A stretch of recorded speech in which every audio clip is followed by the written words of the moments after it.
Hi everyone, welcome to YouTube channel black diamond. तो बहुत दिनों से एक्चुअली जब WCL का एग्ज़ाम हुआ था उसके बाद से ही मुझे कमेंट आ रहे थे कि WCL का जो क्वेश्चन है सही है गलत है, कौन सा सही है कौन सा गलत है, इस पर वीडियो बनाइएगा। तो आज मैं आप लोगों के सामने वो वीडियो लेके आया हूँ।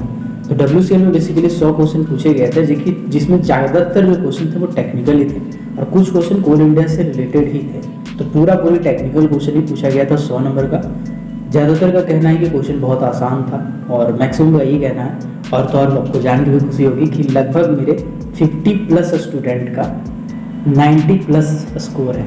50+ स्टूडेंट का 90+ स्कोर है। और ECL में अगर बात करेंगे तो लगभग 15 स्टूडेंट का ECL में क्रैक हो चुका है। तो कुल मिलाकर के 75 स्टूडेंट का जो इस बैच में चला रहा था, तो 75 स्टूडेंट का क्लियर हो गया है। मतलब क्लियर होने के चांसेस है, हो गया मतलब वही है, क्लियर होने के चांसेस है WCL और ECL।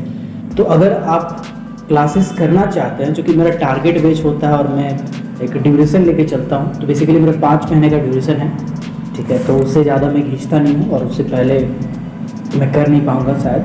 तो 5 महीने का पूरी कोर्स है जिसमें CMR, mindset, minds rule, क्रैच rule, rescue rule, पीट हेड बाथ रूल, ये सारा कुछ पढ़ाया जाएगा, ठीक है। साथ ही साथ आपको चैप्टर वाइज, जैसे ओपन कास्ट है तो पूरा बेसिक लेवल से डीप लेवल तक, डीप लर्निंग है तो बेसिक लेवल से डीप लेवल तक, ये सारा कुछ होगा। और साथ ही साथ जैसे जैसे चैप्टर खत्म होते जाएगा वैसे वैसे आपको MCQ भी मिलते जाएगा, यानी टेस्ट सीरीज भी आपको मिलते जाएगा। टेस्ट सीरीज जैसे CBT एग्जाम में होता है बिल्कुल वैसा ही है। इसके बाद और चीज़ मैं बताना चाहता हूँ कि जैसे कि अभी लेवल चेंज हो रहा है, ECL का लेवल भी आप देख ही होंगे, तो आपको DJ देशमुख भी पढ़ाया जाएगा। साथ ही साथ वॉल्यूम 1, 2, 3 तीनों कंप्लीट कराया जाएगा। तो उस लेवल का होगा, मतलब बेसिक लेवल से जाके आप डीप लेवल, एडवांस लेवल तक पढ़ेंगे, ठीक है। तो उसके लिए बैचेज मैंने ऑलरेडी स्टार्ट किया है, अभी जस्ट नया है, मैंने बस एक ही डेमो क्लास दिया है।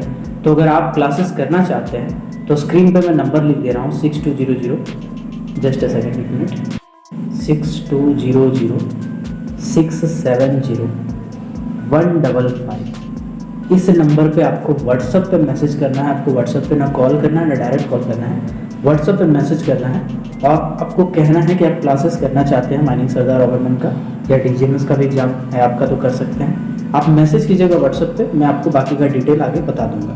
तो चलिए वीडियो को स्टार्ट करते हैं। तो सबसे पहले इसमें जो पहला क्वेश्चन है वो है SCAMP रेप्लिकेटेड टू। SCAMP किससे संबंधित है? रूट सेफ्टी से, इनंडेशन से, माइन एयर से या नन ऑफ दीज?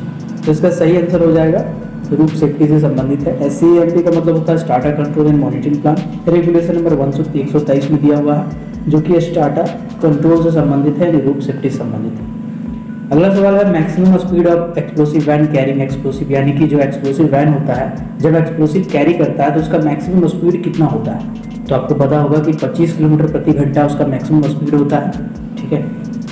आगे क्वेश्चन पे आते हैं। Gas relate to white damp. White damp किससे संबंधित है? तो white damp basically CO gas से संबंधित है। CO गैस को हम लोग वाइट डैम कहते हैं, ठीक है। CH4 को हम लोग फायर डैम कहते हैं, CO2 को हम लोग चॉक डैम कहते हैं, ऑक्सीजन को प्राण गैस यानी लाइफ गैस कहते हैं। क्वेश्चन नंबर 4 है in 2 degree gases underground mines the electrical welding permission written permission dash required. मतलब अगर 2nd डिग्री के गैसेस हैं और आप वेल्डिंग करना चाहते हैं, इलेक्ट्रिकल वेल्डिंग, तो उस कंडीशन में किसका परमिशन का जरूरत पड़ता है? तो यहाँ पे देखिएगा पहला ऑप्शन है माइन सरदार, दूसरा है कोलेरी इंजीनियर, तीसरा है असिस्टेंट मैनेजर और चौथा है माइन मैनेजर। तो अभी सी बात है माइंस का मैनेजर यानी खान प्रबंधक का जरूरत पड़ता है। खान प्रबंधक ही इसमें आपका ऑथराइज करते हैं। नेक्स्ट क्वेश्चन है reason for blown out shot. Blown out shot का क्या कारण है? Less stemming, more explosive charge, high burden and spacing या ऑल ऑफ द अबव। तो ब्लोन आउट शॉट का बेसिकली ये चारों का चारों कारण है। अगर ओवर चार्जिंग करते हैं उसके कारण भी हो सकता है। लेस स्टेमिंग का मतलब होता है अंडरग्राउंड माइंस में जब आप स्टेमिंग करते हैं तो कम से कम आपको 45 सेंटीमीटर का स्टेमिंग करना पड़ता है। अगर आप इससे कम कर रहे हैं तो ब्लोन आउट शॉट का चांसेस है। ओवर बर्डन और स्पेसिंग का भी इसमें चांसेस होता है कि अगर हाई बर्डन स्पेसिंग रखें तो भी ब्लोन आउट शॉट का चांसेस होता है। नेक्स्ट क्वेश्चन है primary cartridge in which detonator is engaged, best quality explosive cartridge, UN exploded explosive cartridge या ऑल ऑफ द अबव। तो देखिए प्राइमिंग कार्ट्रिज का जो डेफिनेशन है उसमें यह है कि ऐसा कार्ट्रिज, ऐसा बारूद का कार्ट्रिज जिसमें डेटोनेटर लगा हुआ हो उसे हम प्राइमिंग कार्ट्रिज कहते हैं। तो इसका हो जाएगा पहला नंबर। लास्ट वाला C वाला नहीं होगा क्योंकि जितना भी अनएक्सप्लोडेड कार्ट्रिज है उसको आप प्राइमिंग कार्ट्रिज नहीं कह सकते। इसका मतलब ये थोड़ी कि एक होल में आप 3 को बारूद डाले थे, एक में डेटोनेटर है, तीनों अभी फोड़े नहीं हैं, तो उसको आप कहेंगे नहीं कह सकते। तो प्राइमिंग कार्ट्रिज वाला आंसर हो जाएगा ए। अगला सवाल है पाउडर फैक्टर। पाउडर फैक्टर किसे कहा जाता है? तो देखिए पाउडर फैक्टर क्या होता है कि बेसिकली पर टन कोल प्रोड्यूस यानी कितना टन प्रोडक्शन किया गया है पर केजी ऑफ एक्सप्लोसिव में। तो टन में होता है कोयला और नीचे होता है आपका केजी में, तो ध्यान रखिएगा। तो यहाँ पे दिया हुआ है टन में कोयला और केजी में दिया हुआ है एक्सप्लोसिव, ठीक है। दूसरा वाला में मीटर क्यूब बोला है, तो मीटर क्यूब ओवरबर्डन पे होता है, ओवरबर्डन के हिसाब से हम लोग पाउडर फैक्टर नहीं निकालते, तो दूसरा तो गलत हो जाएगा। जब दूसरा गलत हो जाएगा तीसरा चौथा ऑलरेडी गलत हो जाएगा, तो आ जाएगा आंसर नंबर 1। नेक्स्ट क्वेश्चन है formation of coal mines regulation has been principally based upon. Principally किस पे बेस्ड है? रेलवे एक्ट पे, एक्सप्लोसिव एक्ट पे, एलएनआर या माइंस एक्ट। मतलब कुल मिलाकर के बोला है कि सीएमआर का पापा कौन है? तो सीएमआर का पापा माइंस एक्ट है। माइंस एक्ट का रेगुलेशन सेक्शन नंबर 57 के हिसाब से coal mines regulation, metalliferous mines regulation, oil mines regulation बनाया गया था। और रेगुलेशन नंबर सेक्शन 58 के हिसाब से जितना भी रूल है, रेस्क्यू रूल, क्रैच रूल, पिट हेड बाथ रूल वगैरह बनाया गया था। 68 और 61 और 61A के हिसाब से जितना लेजिस्लेशन है, बाईलॉज है, वो सब बनाया जाता है। नेक्स्ट क्वेश्चन है सरफेस प्लान इज ए क्या प्लान? सरफेस प्लान जो है वो स्टेचुरी प्लान है, नॉन स्टेचुरी है, वर्किंग है या नॉन ऑफ दिस? तो इसका हो जाएगा स्टेचुरी प्लान। वर्किंग प्लान क्या होता है? जो डिप्लरिंग एरिया का ऑफसेट प्लान है, जिसको देख के आपको काम करना है, मतलब प्लान में ही आपको देखना है कि ये वाला पिलर वर्क काटेंगे, ये वाला पिलर वर्क नहीं काटेंगे, तो वो हो जाता है आपका वर्किंग प्लान। स्टेचुरी प्लान है वो प्लान होता है जो बेसिकली स्टेचुरी पर्सन के द्वारा बनाया जाता है और उसके द्वारा संभाल के रखा जाता है, ठीक है। तो ये हो जाएगा। नॉन स्टेचुरी प्लान में आपका माइंस वाला ज़्यादातर नहीं आता है, जैसे घर द्वार नक्शा वगैरह बना रहा है तो वो सब आ सकता है। अगला क्वेश्चन है safety management plan is applicable 1D for underground mines, open cast mines, both A and B, none of these. तो अकॉर्डिंग टू रेगुलेशन नंबर 104 इसका ए का पहला लाइन जब पढ़िएगा 1 का ए, 104 का 1 का ए, तो उसमें क्लियरली लिखा हुआ है खान सभी खान प्रत्येक माइंस का, ठीक है। तो प्रत्येक माइंस मतलब सभी माइंस, उसमें नहीं बोला है कि प्रत्येक ओपन कास्ट माइंस या प्रत्येक अंडरग्राउंड माइंस, इसलिए इसमें हो जाएगा both A and B. Next question है notice to be given to dash in case of failure of dump slope in open cast working. तो यहाँ पे आपको ले चलेंगे, पहले क्वेश्चन समझा देते हैं। बोला गया है कि अगर डम का फेलियर हो जाता है, यानी ओपन कास्ट माइंस में डम बनाया है उसका स्लोप अगर फेल कर जाता है, तो उस कंडीशन में नोटिस किसको दिया जाएगा? तो देखिए यहाँ नोटिस का बात किया गया है। तो अकॉर्डिंग टू रेगुलेशन नंबर 8 जिसमें दिया है कि जब कभी भी डेंजरस ऑकरेंस होता है या एक्सीडेंट होता है तो आपको नोटिस भेजना होता है। जो नोटिस होता है वो आरआई साहब को, सीआई साहब को, डीएम साहब को और कंपटेंट अथॉरिटी जो कंपनसेशन का अथॉरिटी है उसको भेजा जाता है। तो रेगुलेशन नंबर 8 के हिसाब से यहाँ पर हो जाएगा बोथ। तो बहुत को ये देखे होंगे पहला लाइन में लिखा हुआ है फोर्थ बिट में सूचना देते हैं। अगर हमको सूचना देने का बात करेगा तो तत्काल हम लोग रीजनल इंस्पेक्टर को सूचना देते हैं फोन करके। जैसे पता चला दुर्घटना हो गया, मैनेजर साहब दौड़ के जाकर जांच करेगा, फटाक से फोन करके रीजनल इंस्पेक्टर साहब को बता देगा, ऐसे ऐसा बात है। लेकिन फिर जो फॉर्म 4A है, 4A के तहत नोटिस बना के भेजेगा, जो कि CIRI सबको भेजा जाता है, ठीक है। डीएम साहब को भी भेजा जाता है और कंपनसेशन अथॉरिटी को। नेक्स्ट क्वेश्चन है duties and responsibilities of supplier, manufacturer, designer has been included in the. आपको पता होगा कि duty responsibility manufacturer, supplier, designer का पहले नहीं हुआ था 1957 में, 2017 में बाद में इसको ऐड किया गया, तो हो जाएगा इसका CMR 2017। Next question in case of dash working the mining sardar shall ensure that dust control measures are implemented. Mining sardar dash working में देखेगा, तो बेसिकली बताते हैं आपको। रेगुलेशन नंबर 48 में आपको मिल जाएगा, 129 में आप खोजने जाइएगा तो आपको नहीं मिलेगा। रेगुलेशन नंबर 48 में बेसिकली जो डिफरेंसेस है, आप डिफरेंसेस को काउंट कीजिएगा ओवरमैन और सरदार का। मैंने एक वीडियो बनाया था उस पर, तो उसमें मैंने बताया था कि ओपन कास्ट माइंस में जो डस्ट कंट्रोल होता है इसका उपाय करने का जिम्मेदारी माइनिंग सरदार का होता है, ठीक है। और ओपन कास्ट में लाइटनिंग का जिम्मेदारी ओवरमैन का होता है, ठीक है। तो इसका हो जाएगा ओपन कास्ट। नेक्स्ट क्वेश्चन है statutory plan to be prepared on. Statutory plan किस पे बनाया जाता है? व्हाइट पेपर में, बॉन्ड पेपर में, कैनवास में, ट्रेसिंग का प्लान। तो व्हाइट पेपर में तो बच्चा लोग ड्राइंग बनाता है ना। बॉन्ड पेपर में तो आपका एग्रीमेंट होता है, जिसको आप अगर धूप में देखेंगे या लाइट के पास देखेंगे तो उसके अंदर में कुछ होलोग्राम टाइप का बना रहता है। कैनवास पेपर जो है इसमें बेसिकली पेंटिंग वगैरह कराया जाता है, बड़ा बड़ा सा बोर्ड लगा के इसमें पेंटिंग होता है। ट्रेसिंग क्लोथ या पॉलिस्टर फिल्म जो है इसमें नक्शा बनाया जाता है, प्लान बनाया जाता है, ठीक है। चलिए अगला क्वेश्चन है representative factor on plan shall be of. Representative factor जो होता है, RF जो होता है कोई भी प्लान में, वो क्या होगा?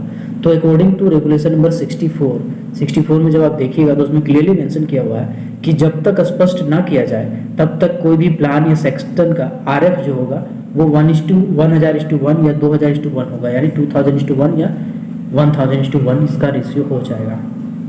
नेक्स्ट क्वेश्चन पे आते हैं। Dash shows every stone dust barrier. Stone dust barrier इनमें से कौन दिखाएगा? Water danger plan, surface plan, ventilation plan या नन ऑफ दीज। तो इसका आंसर आपका देखिए, वाटर डेंजर प्लान में बेसिकली जूलॉजिकल डिस्टर्बेंस दिखाया जाता है, तालाब है वो दिखाया जाएगा, नदी है वो दिखाया जाएगा, आसपास में जितना भी कुछ है वाटर का सोर्स वो सब कुछ दिखाया जाएगा। सरफेस प्लान का बात कीजिएगा तो सरफेस प्लान में जो सरफेस में स्पेशल फीचर है, सरफेस में जो टंकी है, पानी का टंकी है, तालाब है, नदी है, माइंस का ऑफिस है, गोदाम है, कुछ भी ऐसा है तो वो दिखाया जाएगा। वेंटिलेशन प्लान में वेंटिलेशन से रिलेटेड चीज़ें से एयर क्रॉसिंग हो गया, इंटेक रास्ता, रिटर्न रास्ता, पंखा कहाँ लगा है, और साथ ही साथ स्टोन डस्ट बैरियर भी दिखाया जाएगा। तो ध्यान रखिएगा, stone dust barrier ventilation plan में दिखाया जाता है। अगला क्वेश्चन है वाटर डेंजर प्लान हो। वाटर डेंजर प्लान में क्या दिखाया जाता है? तो मैंने अभी बताया कि जूलॉजिकल डिस्टर्बेंस हो, रिवर हो, पॉन्ड हो, सभी चीज़ें दिखाई जाएंगी वाटर डेंजर प्लान में।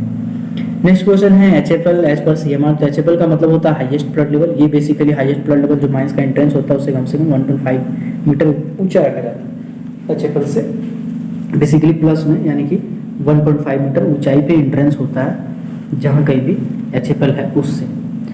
अगला क्वेश्चन है कि rope shall be used in case of direct haulage. Direct haulage में से कौन सा रास्ता का इस्तेमाल किया जा सकता है? Cut rope, spliced rope, both A and B और नन। तो देखिए बेसिकली सॉकेट वाला जो रस्सा है इसका भी इस्तेमाल हम लोग नहीं करते हैं डायरेक्ट रॉप हॉलेज में। स्प्लाइट मतलब दो रस्सा को जोड़ा गया है उसका भी इस्तेमाल हम लोग नहीं करते। कट रॉप का भी इस्तेमाल नहीं करते, तो इसका हो जाएगा नन ऑफ दीज। ठीक है, बट अगर इंडलेस हॉलेज का बात करता है, डायरेक्ट इंडलेस का बात करता है, ग्रेविटी का बात करता है, मेन इंटेल का बात करता है, तो हम लोग स्प्लाइस्ड रस्सा का इस्तेमाल कर सकते हैं। लेकिन डायरेक्ट रॉप हॉलेज में हम लोग बेसिकली स्प्लाइट रॉप या कट रॉप का इस्तेमाल नहीं कर सकते हैं।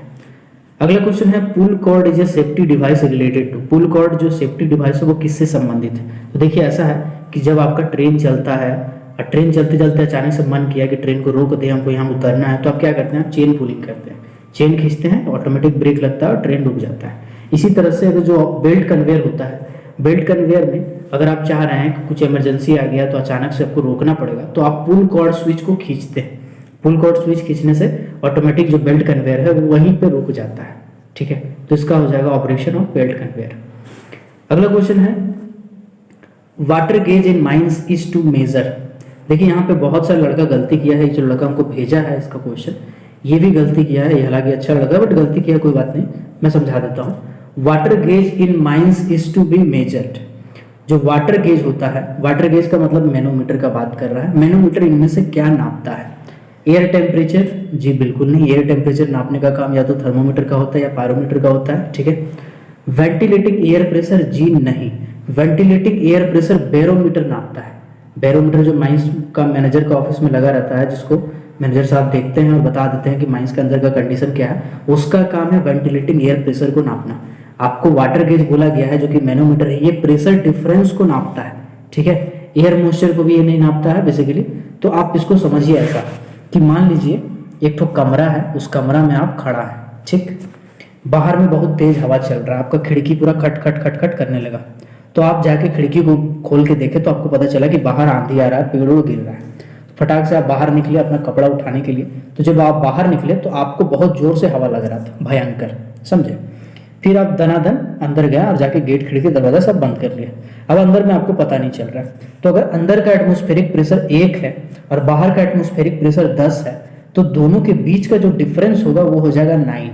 वही डिफरेंस बताता है मैनोमीटर या वाटर गेज, वो डिफरेंस बताता है, ना कि वेंटिलेटिंग एयर प्रेशर बताता है। वेंटिलेटिंग एयर प्रेशर मतलब अगर एक पर्टिकुलर जगह पे प्रेशर नापना होता तो बैरोमीटर बताता, या इस पर्टिकुलर जगह पे प्रेशर नापना होता तो बैरोमीटर बताता। ठीक है, तो इस चीज का ध्यान रखिएगा।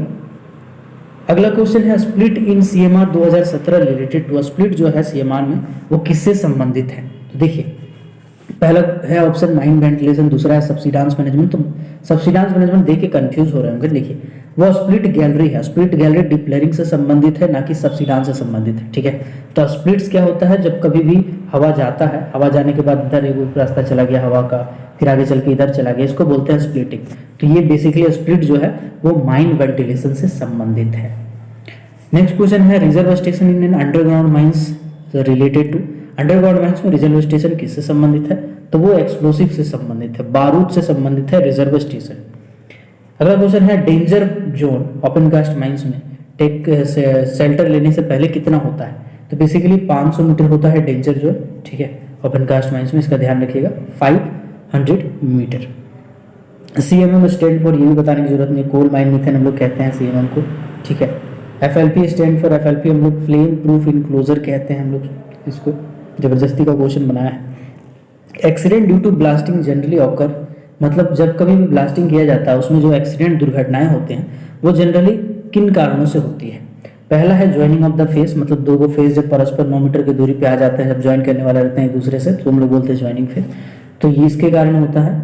फ्लाई रॉक ड्यूरिंग ब्लास्टिंग, जो ब्लास्टिंग होता है उसमें फ्लाई रॉक उड़ता है, उसके कारण होता है। ड्रिलिंग इनटू मिसफायर, मिसफायर में ही हम ड्रिल कर देते हैं, जो कि हम लोग जानते हैं कि 30 सेंटीमीटर रिलीविंग होल रखना चाहिए, और 30 सेंटीमीटर रिलीविंग होल ना रख के, समानांतर होल ना रख के हम लोग वही मिसफायर में ड्रिल कर दें तो भी हो सकता है। तो इसका आंसर हो जाएगा ऑल ऑफ द अबव, ठीक है, तो इसका आंसर हो जाएगा ऑल ऑफ द अबव। अगला क्वेश्चन है PDS in mining stands for, PDS का मतलब क्या होता है? तो PDS का मतलब बेसिकली होता है personal dust sampler, personal dust sampler, ये होता है PDS का।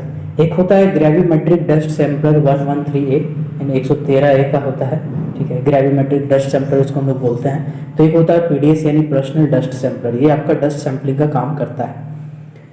नेक्स्ट क्वेश्चन है dog catch related to, dog catch इनमें से किससे संबंधित है? Roof safety, mine ventilation, haulage safety या नन ऑफ दिस? यहाँ भी लड़का गलती किया है, इसका हो जाएगा हॉलेज सेफ्टी, ठीक है, इसका हो जाएगा बेसिकली हॉलेज सेफ्टी। अब आपको समझाते हैं क्या चीज़ है। आप सोचेंगे डॉग कैच तो हम वाइंडिंग में पढ़े थे यार, हॉलेज में कहाँ से आ गया? जी हाँ, बिल्कुल है हॉलेज में। हॉलेज में जब साइड टिपिंग किया जाता है, साइड टिपिंग का मतलब साइड से जब लोड कर रहे हैं हम या ढकेला ढकेली कर रहे हैं, तो उस टाइम गिर ना जाए आपका टब, गाड़ी जो है उलट ना जाए, पलट ना जाए, उस कंडीशन में डॉग केज होता है जो लगा रहता है पटरी के आसपास में, और वो पकड़ के रखता है इस पूरा का पूरा सिस्टम को, पूरा टब को पकड़ के रखता है ताकि गिर ना जाए। तो हॉलेज सिस्टम से संबंधित है पूरी तरह से। तो यहाँ पे नन ऑफ दिस नहीं होगा, तो इसका यहाँ भी एक नंबर कटा है, कोई बात नहीं, आगे बढ़ते हैं। अगला क्वेश्चन है appointment of ventilation officer depend upon, जो वेंटिलेशन ऑफिसर होता है उसका अपॉइंटमेंट किस पे निर्भर करता है? कोल का प्रोडक्शन पे, डिग्री ऑफ गैसीनेस पे, दोनों पे, नन ऑफ दीज? तो इसका आंसर हो जाएगा बेसिकली दोनों पे डिपेंड करता है, ठीक है।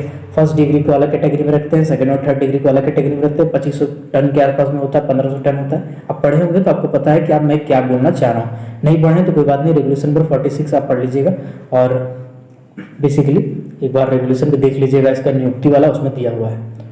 नेक्स्ट क्वेश्चन है head gear related to, head gear किससे संबंधित है? HEMM से संबंधित है, वाइंडिंग सिस्टम से संबंधित है, अंडरग्राउंड हॉलेज सिस्टम से संबंधित है, या नन ऑफ दिस से संबंधित है? तो बेसिकली जो हेड गियर होता है वो वाइंडिंग सिस्टम में जो सबसे ऊपरी भाग होता है, 3 टाइप का हेड गियर होता है। एक होता है A फ्रेम वाला, एक होता है 4 लेग वाला, एक होता है 6 लेग वाला। इस पर मैंने वीडियो बनाया था, बताया था मैंने हेड गियर पे अच्छे से।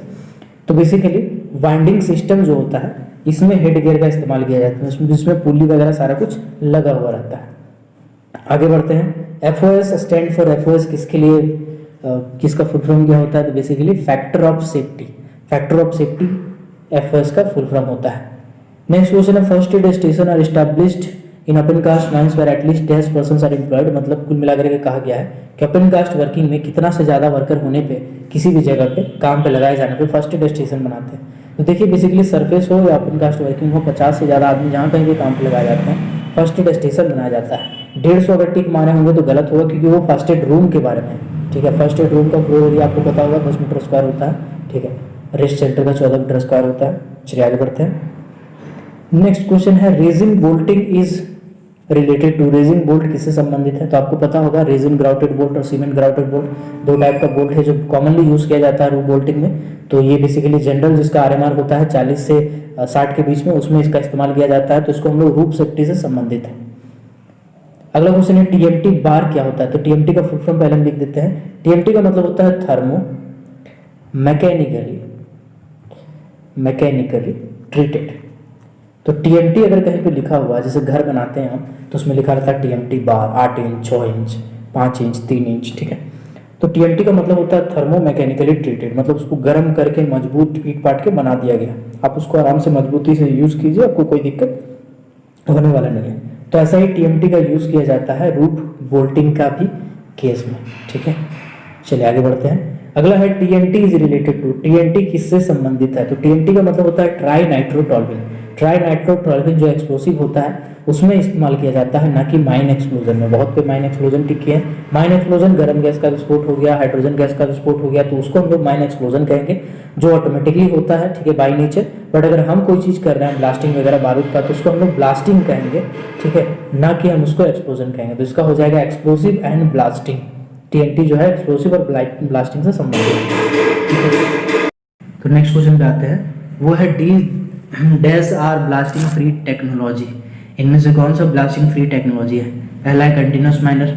तो ये आपको पता होगा कंटिन्यूस माइनर और शटल कार, ये दोनों को साथ में यूज़ किया जाता है कॉम्बिनेशन में, जो कि मैकेनाइज्ड तरीका है वुडन पिलर मेथड का, और इसको हम लोग शॉर्ट में रूम एंड पिलर मेथड भी कहते हैं, जिसमें ब्लास्टिंग का कोई जरूरत नहीं होता है। दूसरा है लॉन्ग वॉल कोल कटिंग मशीनरीज। तो लॉन्ग वॉल में जो कोल कटिंग मशीनरीज इस्तेमाल किया जाता है LCCM, जिसको हम लोग सीयरर कहते हैं, लॉन्ग वॉल सीयरर, इसमें भी ब्लास्टिंग का जरूरत नहीं होता है, तो ये भी आपका हो जाएगा।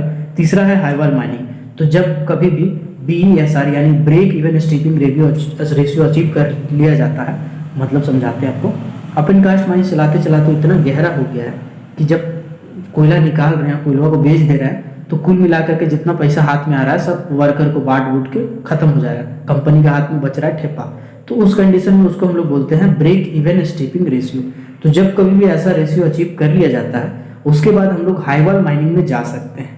मतलब वहाँ पे मशीनरी लगाया जाता है जो कि कोल को मॉनिटर करके काटता है, टेलीमॉनिटर विधि से काटता है, इसको हम लोग बोलते हैं हाई वॉल माइनिंग। तो ये बेसिकली इसमें भी जरूरत नहीं होता है ब्लास्टिंग का, तो इसका ऑप्शन हो जाएगा ऑल ऑफ दीज। अगला क्वेश्चन पे आते हैं, PSLW रिलेटेड टू। PSLW का मतलब होता है पावर सपोर्ट लॉन्ग वॉल। ये किससे संबंधित है? तो अभी सी बात है, ये लॉन्ग वॉल माइनिंग से संबंधित है, ओवरबर्डन रिमूवल से संबंधित नहीं है, नूला डाइवर्जन से संबंधित नहीं है, नन ऑफ दिस से संबंधित नहीं है, ठीक है। अगला क्वेश्चन है dump stability means. Dump stability related to dump stability किससे संबंधित है? Selection of dumping ground, strength of base of the dump, sequence of dumping. तो बेसिकली ये सबसे संबंधित है। डंपिंग ग्राउंड का सिलेक्शन सबसे पहले किया जाता है, मतलब मान लीजिए आप एक कोलेरी मैनेजर है, आपको डंप करना है, तो आप ऐसा नहीं कीजिएगा कहीं भी डंप कर दीजिएगा। तालाब था, कीचड़ भरा हुआ, उसको डाल दिए, ओवरबर्डन नहीं, कभी न कभी स्लिप कर जाएगा। जैसे आप घर बनाने से पहले जब कोई बिल्डिंग बांधते हैं, तो बिल्डिंग बांधने से पहले उसका जांच किया जाता है इंजीनियर साहब के द्वारा। इसी तरह से इसका भी जांच किया जाएगा कि डंपिंग ग्राउंड कैसा है, उसका स्ट्रेंथ कैसा है, ठीक है, और सीक्वेंस जैसा आप बनाएंगे, टेलीस्कोपिक डंप कर रहे हैं या स्पॉल डंप कर रहे हैं, ठीक है, उसका क्या सीक्वेंस है, बीच में डालना है पहले, साइड में डालना है पहले, तो वो सब चीज़ आपका रखा जाता है ध्यान। तो बेसिकली इसका हो जाएगा ऑल ऑफ द अबव। अगला क्वेश्चन है लस्क in mining is related to. लस्क इनमें से किससे संबंधित है? बाथिंग शॉप से, माइन फायर से, माइन लाइटनिंग से, नन ऑफ दीज। तो इसका आंसर हो जाएगा माइन लाइटनिंग से संबंधित है। माइंस में जो लाइटनिंग होता है, लस्क यानी कि लुमिनस इंटेंसिटी, इसको हम लोग बोलते हैं शॉर्ट में कैंडेला, तो इससे बेसिकली संबंधित है माइंस का लाइटनिंग। ये हॉरिजॉन्टल और वर्टिकल दोनों केस में होता है, ठीक है, अलग अलग जगह पे अलग अलग होता है लस्क। इसके बाद बोला गया है fire tender used to. Fire tender क्या होता है भाई साहब, बताते हैं आपको। जैसे फॉर एग्जांपल आपके घर के आसपास में कहीं आग लग गया, तो आप क्या कीजिएगा, बड़ा वाला आग लगा, छोटा वाला लगा तो जाके पानी मारिएगा, है ना। फायर एक्सटिंग्विशर अगर आसपास में है तो आप उसको जाके बुझाइएगा। लेकिन अगर बड़ा वाला आग लगा है तो आप दमकल को कॉल कीजिएगा, मतलब अग्निशामक वाला को फ़ोन कीजिएगा। तो वो क्या करेगा, वो आपसे पूछेगा कौन सी का आग है, तेल का है कि कौन सी का आग है, लकड़ी का है, सूखा है ना, कितना एरिया उसमें डैमेज हुआ है, ठीक है। तो वो सब पूछने के बाद वो वहाँ से गाड़ी लेके, दमकल वाला गाड़ी लेके आएगा। तो क्वेंचिंग फायर का मतलब होता है आग को पकड़ना, मतलब पकड़ता नहीं आपको, बेसिकली आग पे काबू पाना, ठीक है। तो फायर ट्रेनर वही वाला जो अग्निशामक दल वाला पूरा सिस्टम होता है, गाड़ी होता है, उसको हम कह सकते हैं। तो ये हो जाएगा उसका क्वेंचिंग फायर, आग पे काबू पाने से संबंधित है। ओपन कास्ट मशीनरी इनमें से कौन सा नहीं है? तो LHD मतलब लोड होल डंपर अंडरग्राउंड का मशीनरी है। SDL मतलब साइड डिस्चार्ज लोडर अंडरग्राउंड का मशीनरी, दोनों कोयला लोडिंग का काम करता है। ड्रैग लाइन जो है ओपन कास्ट से संबंधित है। तो ये तो आपको देख के ही खुशी हो गया होगा। अगला क्वेश्चन आता है risk management assessment consist of. Risk assessment में क्या क्या होता है? तो बेसिकली हजार्ड को पहचानना, क्या खतरा है, कितना प्रोबेबिलिटी है कौन कौन सा रिस्क होने का, रिस्क रेटिंग, रिस्क स्कोर भी निकाला जाता है, ये सब कुछ देखते हैं। इसके बाद हम लोग बहुत सारा कंट्रोल मेथड होता है, ठीक है, सिक्वेंशियल कंट्रोल, एलिमिनेशन कंट्रोल, है ना, एडमिनिस्ट्रेटिव कंट्रोल, PP बांट के जो कंट्रोल करते हैं, तो ये सब सभी रिस्क असेसमेंट में आता है। अगला क्वेश्चन है dash is a ventilation measuring equipment है। इनमें से कौन सा वेंटिलेशन मेजरिंग इक्विपमेंट है? मतलब वेंटिलेशन को ठीक रखने के लिए कुछ भी आप मेजर कीजिए, ह्यूमिडिटी मेजर कीजिए, उसको भी वेंटिलेशन मेजरिंग इंस्ट्रूमेंट कहिएगा, हवा मेजर कीजिए, वो भी वेंटिलेशन मेजरिंग इंस्ट्रूमेंट हो जाएगा, ठीक है। प्रेशर डिफरेंस नापिए वो भी हो जाएगा। तो यहाँ पे हो जाएगा ऑल ऑफ द अबव। ठीक है, अगला क्वेश्चन है dust is related to which disease. तो बेसिकली इसका होगा निम्नोकोनेसिस, ब्लड प्रेशर, डायबिटीज वगैरह नहीं होगा, है ना। देखिए निम्नोकोनेसिस एक ऐसा बीमारी होता है जो कोल्ड डस्ट के कारण होता है। कोल्ड डस्ट जब शरीर में जाता है तो जो हमारा फेफड़ा है जिसको हम लोग लंग्स बोलते हैं, लंग्स में बहुत छोटा छोटा छेद होता है, इसको हम लोग बोलते हैं म्यूकस मेम्ब्रेन। वो छोटा छोटा छेद जाम हो जाता है, जाम होने के कारण लंग्स जो है उतना प्रतिशत बेकार हो जाता है, इसी को हम लोग बोलते हैं निम्नोकोनोसिस। तो ये बेसिकली डस्ट यानी कोल्ड डस्ट से रिलेटेड बीमारी है। अगला क्वेश्चन पे आते हैं, कोल इंडिया लिमिटेड क्या है। Coal India Limited larger private corporate है, सेंट्रल गवर्नमेंट डिपार्टमेंट है, सेंट्रल पब्लिक इंटरप्राइजेज है, या फिर नन ऑफ दिस। तो देखिए एक चीज समझिए, पीएसयू का मतलब होता है पब्लिक सेक्टर अंडरटेकिंग। अगर इसके आगे सेंटर लगा हुआ है तो मतलब है भारत सरकार का, इसके अंदर स्टेट लगा हुआ है तो हम लोग उसको स्टेट पीएसयू कहेंगे। बहुत सारा पीएसयू या पीएससी जिसको हम लोग पब्लिक सेक्टर इंटरप्राइजेज भी कहते हैं वो सेंट्रल का होता है, बहुत सारा स्टेट का होता है। तो Coal India Limited basically central government का पीएसयू है। ठीक है, इसके बाद यहाँ पे जो लिखा है सेंट्रल गवर्नमेंट डिपार्टमेंट, इसको देख के बहुत कोई कंफ्यूज हो रहे होंगे। सेंट्रल गवर्नमेंट का डिपार्टमेंट नहीं है, मिनिस्ट्री ऑफ कोल है सेंट्रल गवर्नमेंट का department, ministry of labour and employment है सेंट्रल गवर्नमेंट का department, ministry of atomic energy है सेंट्रल गवर्नमेंट का डिपार्टमेंट। लेकिन कोल इंडिया क्या है भैया, कोल इंडिया एक पब्लिक सेक्टर इंटरप्राइजेज है, पीएसयू है। पीएसयू क्या होता है, बेसिकली सरकार का जिसमें हिस्सेदारी 50% से ज्यादा हो जाए उसे हम लोग पीएसयू करते हैं, यानी पब्लिक सेक्टर यूनिट कहते हैं। आगे बढ़ते हैं, अगला क्वेश्चन है reason for fly rock in open cast mines is. Open cast mines में जो फ्लाई रॉक उड़ता है उसका क्या कारण हो सकता है। Improper charging, improper burden and spacing, improper staining, all of these. तो चार्जिंग सही से नहीं करेंगे, बर्डन स्पेसिंग सही से नहीं रखेंगे, स्टेनिंग सही से नहीं करेंगे, ऑल ऑफ दीज। तो इसका आंसर हो जाएगा basically all of these. Next question है form U is related to. Form U इनमें से किससे संबंधित है। माइनिंग सरदार का रिपोर्ट से, ओवरमैन का रिपोर्ट से, वर्कमैन इंस्पेक्टर का रिपोर्ट से, या नन ऑफ दिस। तो इसका बेसिकली आंसर हो जाएगा माइनिंग जो वर्कमैन इंस्पेक्टर होता है उसका रिपोर्ट से। तो वर्कमैन इंस्पेक्टर बेसिकली जो रिपोर्ट लिखता है, हफ्ता में 2 दिन ड्यूटी करता है वर्कमैन इंस्पेक्टर के तौर पर, बाकी 4 दिन ओवरमैन के तौर पर ड्यूटी करता है। तो वर्कमैन इंस्पेक्टर जो रिपोर्ट लिखता है जांच करने के बाद वो फॉर्म यू में लिखता है। नेक्स्ट क्वेश्चन है SCSR is a equipment. SCSR का मतलब होता है self contained basically self rescuer. जी बिल्कुल, सेल्फ कंटेंट सेल्फ रेस्क्यूअर। ये किससे संबंधित है। तो ये रूप सेफ्टी से संबंधित है नहीं, बाइंडिंग से संबंधित है नहीं, रेस्क्यू वर्क से संबंधित है। जी बिल्कुल, रेस्क्यू वर्क से संबंधित है। लास्ट क्वेश्चन इस वीडियो का मैं करने जा रहा हूँ, काफी वीडियो लंबा हो रहा है, वो है ब्लास्टिंग गैलरी मेथड क्या है। ब्लास्टिंग गैलरी हम लोग कहाँ अडॉप्ट करते हैं। थिन सीम, थिक सीम, ओपन कास्ट, अंडरग्राउंड। इसको समझा देते हैं। तो बेसिकली क्या है, मान लीजिए कि गैलरी है, आप कल्पना कीजिए कि आप गैलरी के बीचों बीच खड़ा है, सामने एक तो फेस है अंडरग्राउंड वर्किंग में, और दोनों साइड में आप अगर चाह रहे हैं कि इधर भी हम होल करते हैं, ऊपर में भी होल कर दें, साइड में भी होल कर दें, और सब एक के साथ ब्लास्ट कर दें, तो आप कर सकते हैं। इसको हम लोग रिंग पैटर्न में बेसिकली करते हैं, और ऐसे करके आप ब्लास्ट कर सकते हैं। ये बेसिकली थिक सीम में इस्तेमाल करते हैं, इसी को हम लोग बोलते हैं ब्लास्टिंग गैलरी मेथड। पूरा गैलरी को उड़ा दो, तो इसी को हम लोग थिक सीम में इस्तेमाल करते हैं। आई होप ये आज वीडियो आपको अच्छा लगा होगा, और एक और वीडियो बनेगा तो ये पूरा वही कवर हो जाएगा। तो अगले क्लास में मिलेंगे, उससे पहले अगर आप क्लासेस करना चाहते हैं तो मैं नंबर लिख दे रहा हूँ 6200670155। इस पर आपको व्हाट्सएप पे मैसेज करना है और अपना इंक्वायरी कर सकते हैं। माइनिंग सरदार या ओवरमैन या डीजीएम से रिलेटेड एग्जाम है माइनिंग सरदार ओवरमैन का, तो आप मैसेज कर सकते हैं। क्लासेस अगर करना चाहते हैं तो जल्दी मैसेज कीजिएगा, क्योंकि बैच बहुत जल्दी फुल होने वाला है। ठीक है, जो जैसा मैंने बताया कि 70 बच्चे अगर निकाल रहे हैं तो obvious सी बात है कि देखा देखी बच्चे आएंगे ही, तो बैच थोड़ा सा टाइट हो जाता है। तो आप अगर क्लास करना चाहते हो तो जल्दी कीजिएगा। मैं बता दे रहा हूँ 5 महीने का मात्र कोर्स है, जिसमें आपको पूरी कवर हो जाएगा। और मैं मंथली ही फी लेता हूँ, ऐसा मत सोचिएगा कि एक ही बार में लूट लेगा हमको, तो लूटने वाला हम लोगों का काम नहीं है। चलिए मिलते हैं अगली क्लास में, तब तक के लिए keep watching, keep supporting, till then जय हिंद।